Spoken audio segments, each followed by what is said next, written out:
2006 साखळी बॉम्बस्फोटातील आरोपींची निर्दोष सुटका प्रकरणासंदर्भातली बातमी. राज्य सरकार सुप्रीम कोर्टामध्ये अपील करणार आहे. महत्त्वाची बातमी आपण पाहताय. मुंबई लोकल साखळी बॉम्बस्फोटामधल्या आरोपींची निर्दोष मुक्तता मुंबई हायकोर्टानं केली आहे आणि आता राज्य सरकार सुप्रीम कोर्टात या प्रकरणी अपील करणार आहे. विनायक डावरुंग आमचे प्रतिनिधी या संदर्भातली अधिक माहिती देतील. विनायक. रसाली, आपण जर पाहिलं तर मुंबईतल्या बॉम्बस्फोट मध्ये जे आरोपी होते त्यांची मुक्तता जी आहे ती मुंबई उच्च न्यायालयाने कुठेतरी केलेली आपल्याला तो निर्णय जो आहे ते दिलेला पाहायला मिळाला होता. परंतु आता राज्य सरकारने मात्र याबाबत गंभीर भूमिका घेतल्याची माहिती सूत्रांकडून मिळाली आहे आणि सरकार लवकरच सुप्रीम कोर्टात याबाबत या निर्णयाबाबत याचिका जी आहे ती दाखल केली जाणार आहे. कारण आपण जर पाहिलं तर मुंबई साखळी बॉम्बस्फोट मधल्या आरोपींना जास्तीत जास्त शिक्षा व्हावी, मोठी शिक्षा व्हावी ही भावना जी आहे ती मुंबईकरांची असलेली पाहायला मिळाली.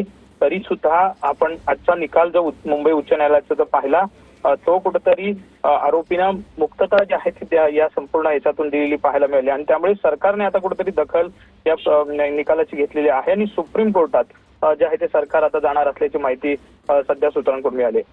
नक्कीच धन्यवाद विनायक दिलेल्या सविस्तर माहितीसाठी.